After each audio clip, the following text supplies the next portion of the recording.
Hello friends, कैसे हो आप सब। पिछले वीडियो में मैंने आप लोगों को श्रेणी क्रम संयोजन का नियम बताया था और उससे व्यंजक प्राप्त किया था, श्रेणी संयोजन का सूत्र। आज मैं आप लोगों को समांतर या पार्श्व क्रम संयोजन लेकर आया हूँ। तो इसका हम लोग आज व्यंजक प्राप्त करने वाले हैं। तो सबसे पहले हम लोग जान लेते हैं कि समांतर संयोजन है क्या। तो चलिए समांतर संयोजन को जानते हैं कि समांतर संयोजन कहते किसे हैं। तो समांतर या पार्श्व संयोजन, पार्श्व संयोजन। तो समांतर संयोजन है क्या। तो यहाँ हम समांतर संयोजन की परिभाषा लिख सकते हैं कि समांतर संयोजन में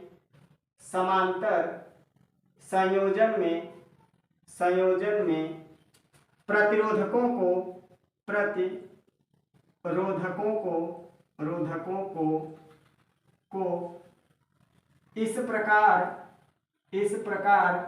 जोड़ा जाता है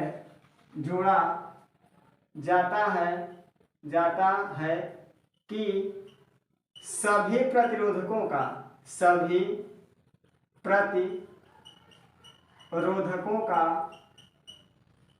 पहला सिरा एक बिंदु पर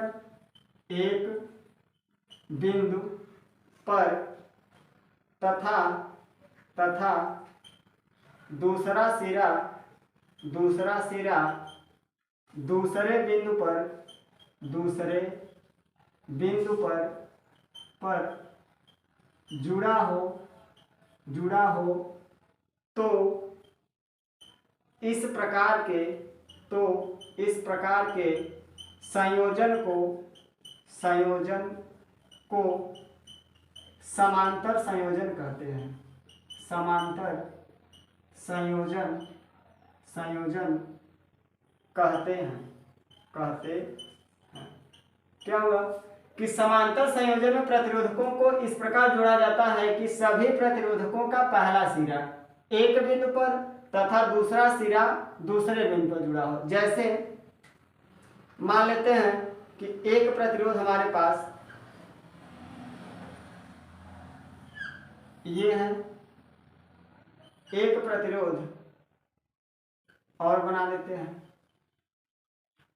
एक ये है, एक प्रतिरोध और बना देते हैं,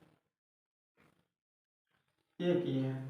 यहाँ एक बिंदु A है, यहाँ एक बिंदु B है।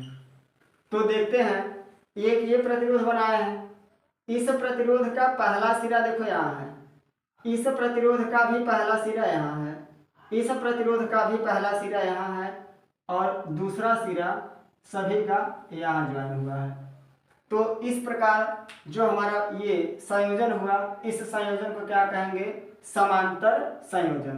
तो समांतर संयोजन द्वारा हम लोग चलिए व्यंजक को प्राप्त करते हैं। तो समांतर संयोजन का व्यंजक कैसे प्राप्त करेंगे इसको देख लेते हैं। तो समांतर संयोजन का व्यंजक प्राप्त करने के लिए देखिए अब क्या करते हैं, इसको हम लोग किसी बैटरी से जोड़ देते हैं। मान लेते हैं हमारी V वोल्ट की बैटरी है, V वोल्ट की बैटरी, और इसको हम लोग इसको जोड़ दिए।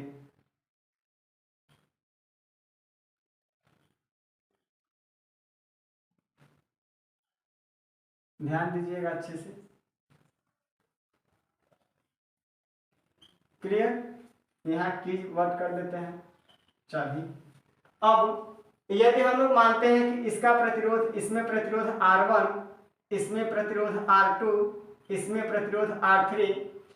अब जैसे मैंने पिछली वीडियो में आप लोगों को बताया था कि किस क्रम में धारा का मान समान होता है, तो आप लोगों ने बताया था कि श्रेणी क्रम में धारा का मान समान होता है। अब एक प्रश्न और मोस्ट इसमें बनता है कि किस क्रम में विभवांतर समान होता है, विभवांतर समान होता है। तो इसका आंसर होगा समांतर क्रम में विभवांतर समान होता है। तो समांतर क्रम में विभवांतर समान होता है तो इसमें भी हमारा क्या विभवांतर भी कार्य करेगा, इसमें भी विभवांतर भी और इसमें भी विभवांतर भी कार्य करेगा।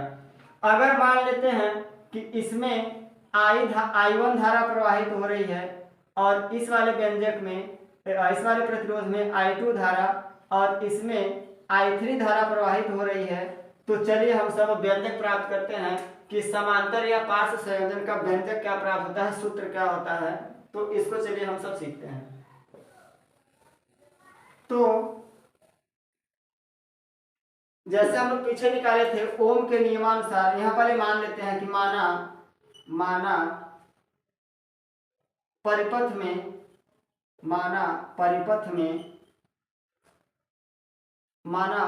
में R1 R2 R3 तीन प्रतिरोधकों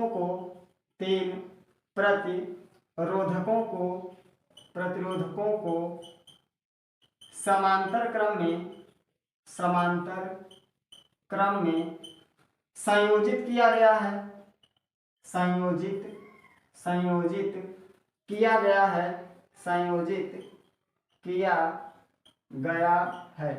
तथा इसमें धारा I1 I2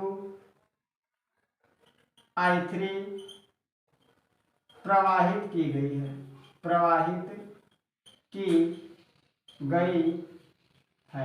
क्लियर। इसमें विभवांतर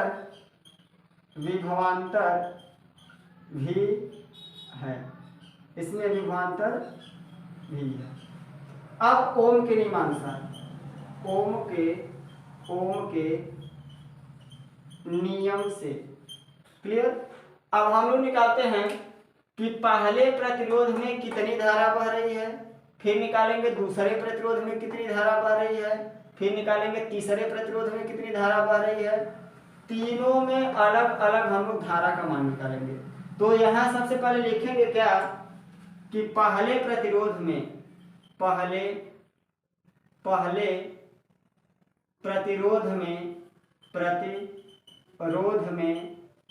धारा का मान, तो पहले प्रतिरोध में धारा निकालते हैं अर्थात I। तो इसमें I1 काम कर रहा है धारा, तो I1। अब हम लोग पढ़े हैं कि V बराबर IR। जब यहाँ से I की वैल्यू निकालेंगे तो R बटे में आएगा, अर्थात I इक्वल टू V के बटे में R। तो I की जगह पे हमारा क्या है, I1 है। तो I1 इक्वल टू V, सब में V है। R की जगह क्या लिखेंगे, R1। तो यहाँ क्या लिखेंगे, R1। इसको कंडीशन फर्स्ट। अब निकालते हैं दूसरे प्रतिरोध में धारा।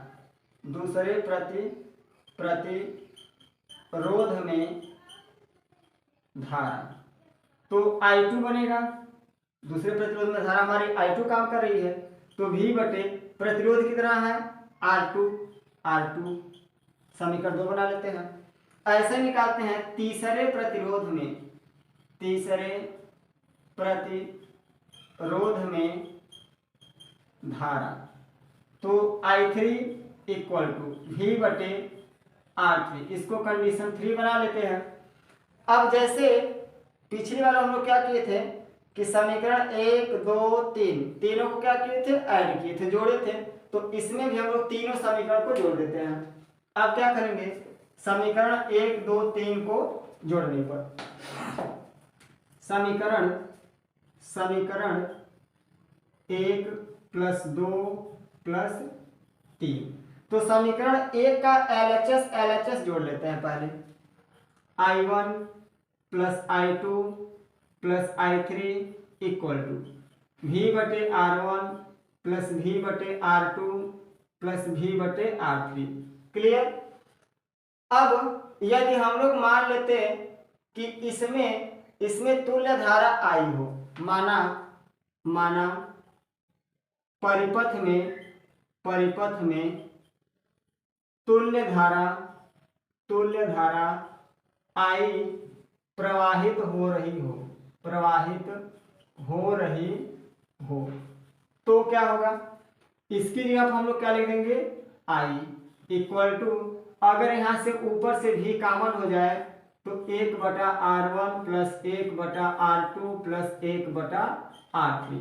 अब क्या करेंगे, यहाँ भी को हम लोग इसके बटे में ला दिए, तो आई के बटे में हो गया v equal to 1/r1 plus 1/r2 plus 1/r3। Clear.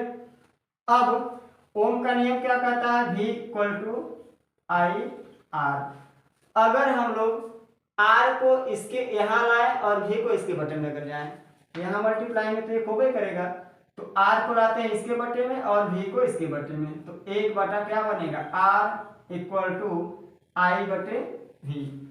तो जहां आई बटे v हमारा है, आई बटे v, वहां पे हमको लिखेंगे 1/r। तो आई बटे v की जगह क्या हो गया 1/r इक्वल टू, उधर क्या बचा 1/r1 plus 1/r2 plus 1/r3। अगर इसमें और प्रतिरोध ऐड हुए होते तो प्लस में लगा के हम लोग क्या करते हैं, उसको ऐड आगे डॉट डॉट डॉट यहाँ लिख देते हैं तो ऐड हो जाता। तो ये आप सबका समांतर क्रम संयोजन का सूत्र निकल के आया 1/r equal to 1/r1 plus 1/r2 plus 1/r3। तो आप सबको ये वीडियो बहुत अच्छी तरीके से समझ में आई होगी। तो मैं चाहता हूँ कि आप लोग इस वीडियो को अधिक से अधिक लोगों में शेयर करिए और लाइक करिए।